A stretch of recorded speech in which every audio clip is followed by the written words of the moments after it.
seorang hamba hidupnya bercahaya, ilmu yang akan membimbing langkah setiap orang-orang yang beriman pada akhirnya masuk ke dalam surga Allah Subhanahu wa taala.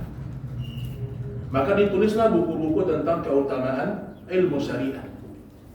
Di antara kitab yang paling bagus membahas masalah keagungan ilmu yaitu buah karya Al-Imam Ibnul Qayyim dalam kitab Miftah dari Sa'adah. Kunci kebahagiaan dalam hidup. Dimasukkan dalam bab itu apa? Ilmu syariah. Oh, ini luar biasa nih.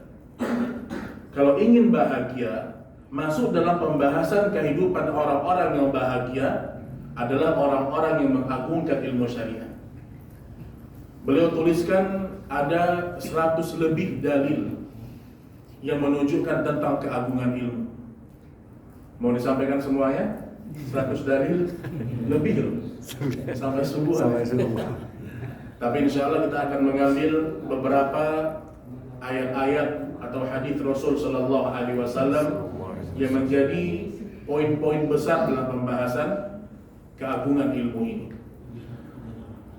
Poin yang pertama, jemaah sekalian rahimani wa rahimakumullah, orang yang berilmu syariat berbeda dengan orang yang tidak punya ilmu syariat. Artinya orang yang berilmu berbeda dengan orang yang tidak punya ilmu. Sebagaimana penduduk surga berbeda dengan penduduk neraka. Sebagaimana orang yang beriman berbeda dengan orang-orang yang tidak beriman kepada Allah. Allah Subhanahu wa taala sebutkan dalam surat Az-Zumar ayat yang ke-9. Qul hal yastawil ladzina ya'lamuna wal ladzina la ya'lamun. Katakanlah ya Muhammad, apakah sama orang yang punya ilmu dengan orang yang tidak punya ilmu? Ini dalam bahasa Arab disebut dengan istifham ingkari. Menanyakan sesuatu tapi tidak perlu jawaban, karena sudah tahu jawabannya. Namanya istifham ingkari. Apakah sama orang beriman dengan orang tidak beriman? Tidak perlu dijawab. Apakah sama orang yang punya ilmu dengan orang yang tidak punya ilmu? Di sini Allah bedakan. Berarti Bapak Ibu yang dirahmati Allah, kalau orang berilmu dengan orang yang tidak punya ilmu dibedakan oleh Allah, maka ketika mereka hidup di dunia, cara hidup mereka pun berbeda.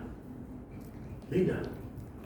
Orang berilmu dengan orang tidak berilmu itu cara ngomongnya beda, cara bergaulnya beda, cara bermuamalahnya beda, cara membalas keburukannya berbeda dengan orang-orang yang tidak punya ilmu. Yang kita nggak perlu sebutkan rinciannya. Tapi poin besar yang pertama, Allah bedakan. Tidak sama orang yang punya ilmu dengan orang yang memiliki ilmu.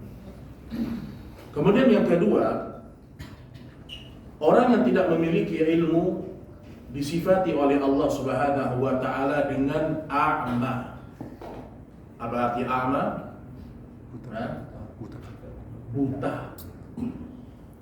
Allah tidak pernah mengatakan dalam Al-Quran orang yang buta, orang yang tidak bisa melihat, tidak. Tapi yang disifati dengan buta oleh Allah di dalam Al-Quran yang disebutkan dalam surat Ar-Ra'd ayat 19, itu orang yang tidak bisa melihat kebenaran. Kenapa dia tidak bisa melihat kebenaran? Karena dia tidak punya ilmu. Allah Subhanahu wa taala berfirman, "Afaman ya'lam annama anzala ilaika min rabbika bil haqq kaman huwa a'ma innama yatadzakkaru ulul albab." Adakah orang yang mengetahui bahwasanya apa yang diturunkan kepadamu dari Rabbmu ya Muhammad itu benar-benar sama dengan orang yang buta? Hanyalah orang-orang yang berakal saja yang dapat mengambil pelajaran. Maksudnya di sini adalah tidak sama antara orang yang bisa melihat kebenaran dengan orang yang mampu melihat kebenaran. Bagi orang yang punya ilmu, dia akan melihat yang namanya kesalahan itu mengancam yang namanya kebaikan diri dia. Contoh wanita. Wanita yang tidak punya ilmu, yang tidak mengerti dengan kewajiban berjilbab, dia akan menganggap jilbab ini hanya sebagai pakaian, budaya. Sehingga ketika dia melepas jilbab, dia nggak merasa ada kesalahan yang dia lakukan. Contoh lain, orang yang datang ke dukun, orang yang melakukan dosa syirik, dia tidak punya ilmunya, sehingga dia menganggap ini tidak masalah. Makanya berbeda orang-orang yang berilmu memandang sebuah kasus itu berbeda. Bagi orang yang berilmu, mungkin sesuatu yang dianggap remeh oleh mayoritas manusia, bagi orang yang mengetahui kebenaran ini bahaya. Ini berbahaya. Contoh, orang yang tidak diberikan basirah oleh Allah, ilmu, tidak bisa melihat kebenaran. Contoh yang sekarang marak misalnya LGBT misalnya. Ada sebagian orang, Pak, dia Muslim dia, sholat, membaca Al-Quran, terkadang ikut kajian, tapi masih dia memaklumi yang namanya LGBT. Ya udah biar aja urusan mereka gitu. Sampai ada sebagian orang beranggapan LGBT ini bawaan lahir yang nggak bisa diapa-apakan. Allah mengatakan yang namanya makhluk hanya dua, laki-laki dan wanita. Min dzakarin au unsa, dari kalangan laki-laki, kalangan wanita. Tapi bagi orang yang berilmu, ketika melihat kasus LGBT, terbayang oleh dia laknat Allah. Terbayang oleh dia bagaimana Allah mengazab kaum Lut, sehingga dia berdakwah menyampaikan kepada manusia, menyuruh orang-orang untuk mengingkari perbuatan itu. Ini namanya dengan orang-orang yang memiliki ilmu jemaah. Makanya Nabi SAW ketika melihat ada orang yang mendiamkan sebuah kemungkaran, Nabi SAW mengatakan huwa kasyaitanil ahras. Kalau ada orang yang punya ilmu, dia tahu ini perbuatan salah yang dia lihat, dia diam. Dia nggak mampu apa-apa.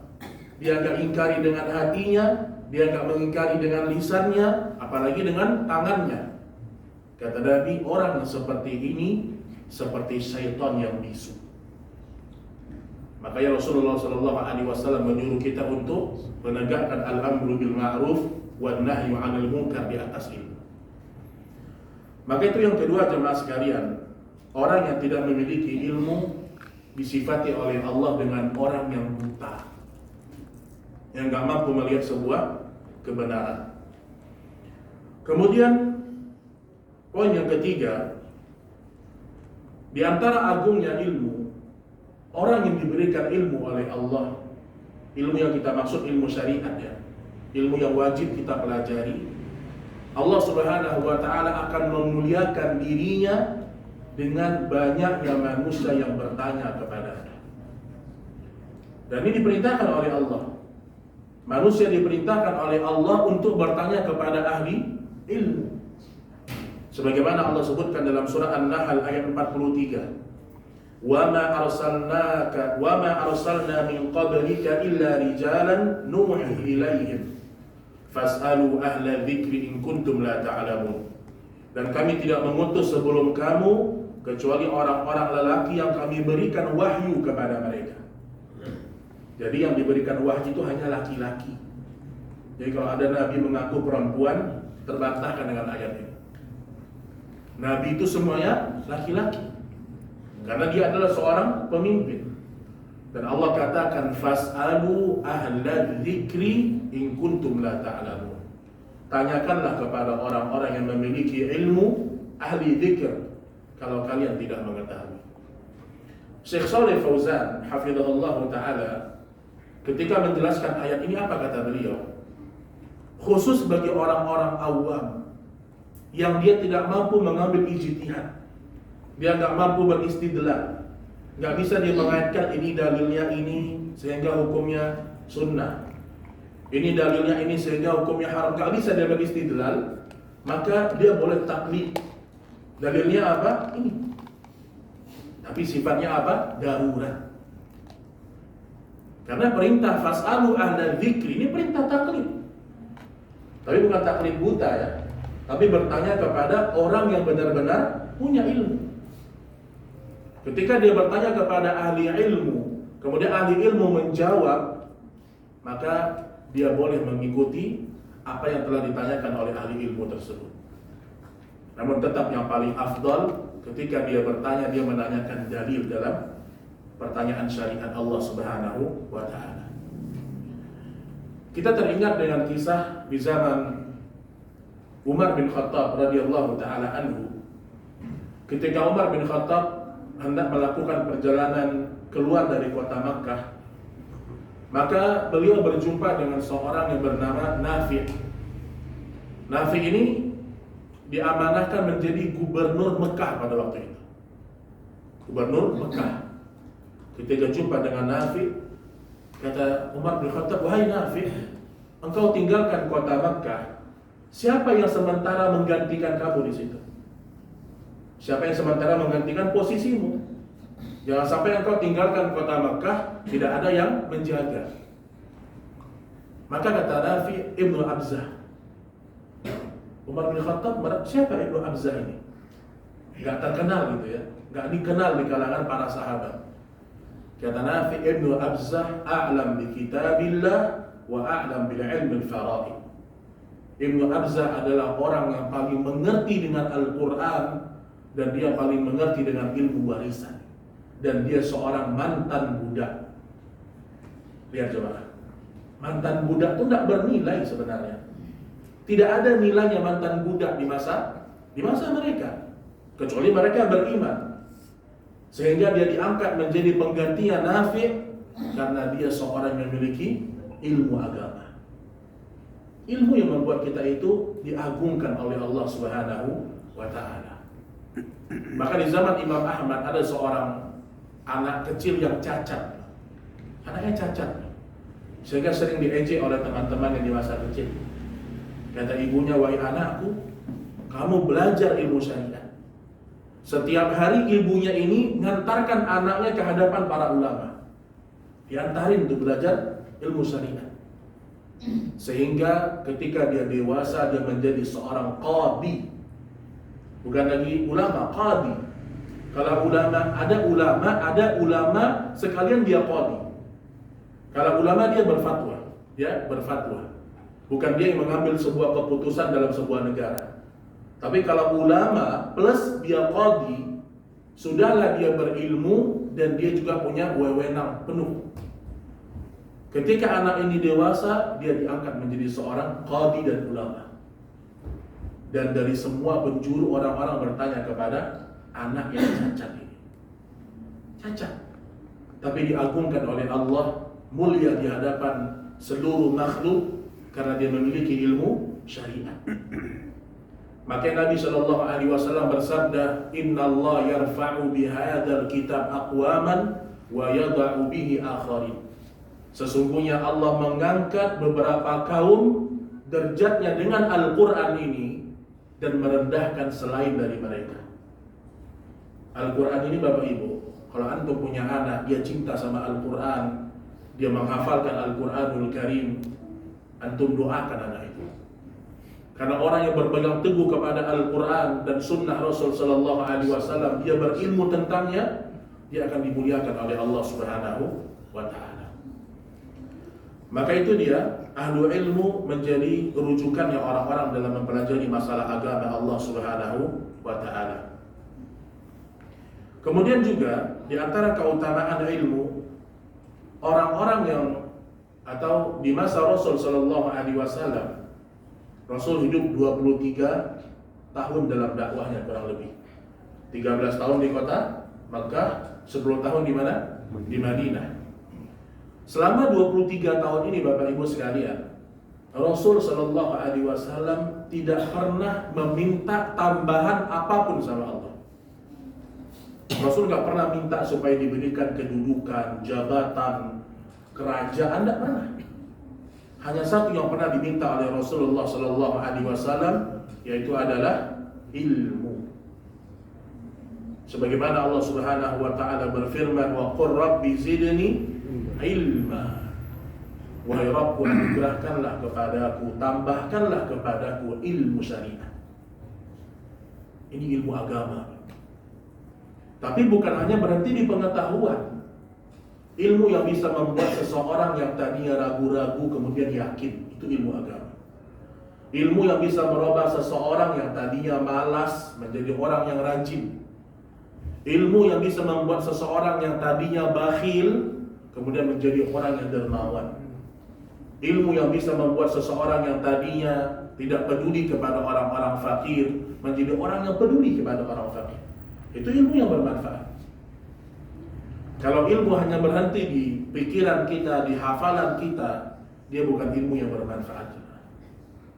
Maka sebagian ulama mengatakan biarkan sedikit tapi bermanfaat.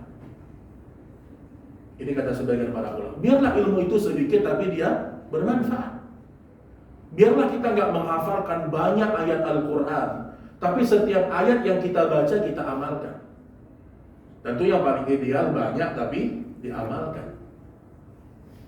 Tapi jangankan mengamalkan yang banyak, mengamalkan yang sedikit kita terkadang berat, Bapak Ibu sekalian.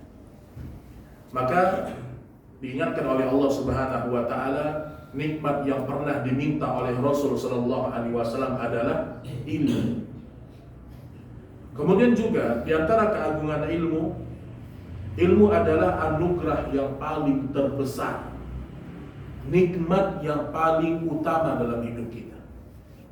Sampai kata Imam Ibnu Qayyim rahimahullah taala, ilmu itu lebih mulia daripada harta. Karena ilmu akan menjaga pemiliknya, sementara harta pemiliknya yang menjaga harta itu.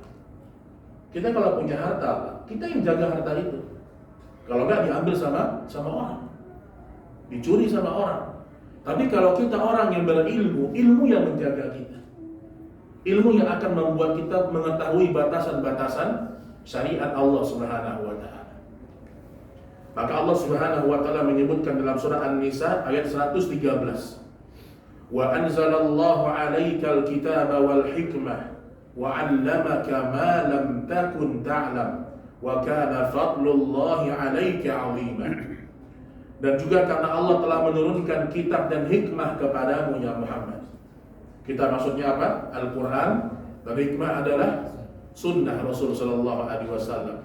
Wa 'allamaka ma lam takun ta'lam. Allah lah yang telah mengajarkan ilmu kepadamu yang sebelumnya engkau tidak punya ilmu. Jadi yang membuat kita faham itu siapa? Allah. Ada orang belajar bahasa Arab bertahun-tahun tidak pernah paham-paham. Jangan salahkan dulu gurunya. Jangan salahkan dulu guru atau metodenya. Salahkan diri dia sendiri. Jangan-jangan Allah tidak ingin mengajarkan dia ilmu bahasa Arab itu. Sebabnya apa? Mungkin niatnya salah.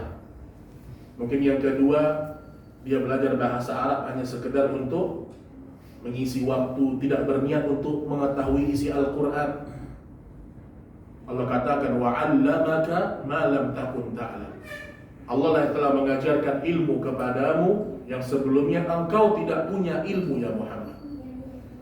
Kemudian Allah mengatakan, وَكَانَ فَضْلُ اللَّهِ عَلَيْكَ عَظِيمًا. Dan sungguh keutamaan Allah, anugerah Allah atas dirimu sangatlah besar. Anugerah apa maksudnya? Ilmu. Ilmu yang diberikan kepada Rasulullah sallallahu alaihi wasallam. Kemudian juga di antara keagungan ilmu, saking agungnya ilmu ini, itulah penyebab kenapa Allah menyuruh malaikat sujud penghormatan kepada Adam. Karena Adam diberikan karunia ilmu oleh Allah yang tidak diberikan kepada malaikat-malaikat yang lain. Allah sebutkan dalam surat Al-Baqarah 31 sampai 32. Wa 'allama Adama al-asma'a kullaha thumma 'aradahum 'ala al-malaikati faqala anbi'uni bi asma'i haula in kuntum shadiqin. Qalu subhanaka la 'ilma lana illa ma 'allamtana innaka antal 'alimul hakim. Dan Allah telah mengajarkan kepada Adam nama-nama benda seluruhnya. Ini air, ini tanah. Itu diajarkan oleh Allah, Pak, nama-nama itu. Yang tidak pernah Allah ajarkan kepada malaikat yang lain. Ketika Adam lebih berilmu daripada malaikat, maka Allah menyuruh kepada malaikat-malaikat untuk sujud penghormatan kepada Adam alaihissalam. Tapi sujud penghormatan ini hanya berlaku dulu. Tidak boleh sekarang antum sujud penghormatan kepada kiai, kepada ustaz, tidak boleh. Jangankan sujud penghormatan, cium-cium tangan, jangan Pak. Walaupun corona mungkin udah nyaris berpindah, mungkin nggak ada. Kalau kita ketemu dengan guru kita muliakan, tapi tidak boleh berlebih-lebihan. Saya pernah melihat cuplikan video itu, jadi gurunya ini kayak ada tausiah lagi ngisi kajian. Waktu gurunya masuk ke masjid, itu semua muridnya bentangin sejadahnya masing-masing. Jadi biar guru itu menginjak sejadahnya muridnya. Jadi guru kami nggak boleh kakinya kena lantai gitu, harus dimuliakan. Satu langkah satu sejadah, satu langkah satu sejadah. Ini kan berlebihan terhadap guru, berlebihan, nggak boleh. Karena yang membuat orang jatuh kepada kesyirikan, sebab pertama kali apa? Berlebihan mencintai orang-orang soleh. Kita nggak mengatakan saudara kita berbuat syirik, enggak. Kita mengatakan secara umum. Makanya penghormatan kepada manusia itu tidak boleh berlebih-lebihan. Ada sebagian orang sangat cinta sama ibunya, bakti sama ibunya. Sampai ada sebagian orang bilang, saya itu Ustadz, kalau mau bisnis saya sukses, hari itu saya mau transaksi, saya harus cuci dulu kaki ibu saya. Saya cuci kaki ibu saya, nanti airnya saya minum. Dan benar Ustadz, saya beberapa kali transaksi lolos terus gitu, beruntung terus. Ini kan niatnya baik tapi tata caranya salah. Kita diperintahkan wajib untuk memuliakan ibu kita, tapi tidak boleh sampai keluar dari batasan syariat. Baik ikhwatal iman rahimani wa rahimakumullah. Kemudian juga diantara keagungan ilmu, di sini Ibnu Qayyim sebutkan contoh hewan. Kata Ibnu Qayyim rahimahullah, hewan anjing yang dilatih dan tidak dilatih berbeda hasil tangkapannya. Hal ini berarti membedakan antara orang yang berilmu dengan tidak berilmu. Kata para ulama, Allah menjadikan hasil buruan dari anjing yang tidak dilatih sebagai bangkai yang haram untuk dimakan. Berbeda dengan hasil buruan dari anjing yang dilatih. Jadi kalau ada anjing, dua ekor anjing, yang satu dilatih untuk berburu, yang satu bahdul anjingnya gitu ya, nggak dilatih lah gitu. Terus tiba-tiba dilepas. Ternyata anjing yang dilatih menggigit mungkin hewan lain lah yang halal atau ayam atau apa gitu. Mati ayam ini. Yang satu juga menggigit. Maka yang dilatih, anjing yang dilatih, hasil gigitannya ini, buruannya ini halal. Dia tidak menjadi bangkai. Karena dilatih, diberikan ilmu. Bayangkan itu anjing berbeda hasil buruannya langsung. Anjing yang pintar yang dilatih, hasil buruannya halal. Anjing yang tidak dilatih, yang tidak punya ilmu, maka hasil gigitannya menjadi haram, menjadi bangkai. Itu hewan Bapak Ibu sekalian. Makanya jangan sampai kita tuh malas belajar agama. Dan jangan pernah merasa cukup dengan ilmu agama. Masih banyak cabang-cabang ilmu yang belum pernah kita pelajari. Dan biasanya orang-orang yang berilmu itu tidak pernah menganggap karya-karyanya besar. Syekh Shalih Fauzan, saya sedikit terenyuh ketika mendengar video itu, Pak. Jadi ada Syekh Shalih Fauzan ditanyakan kepada beliau, wahai Syekh,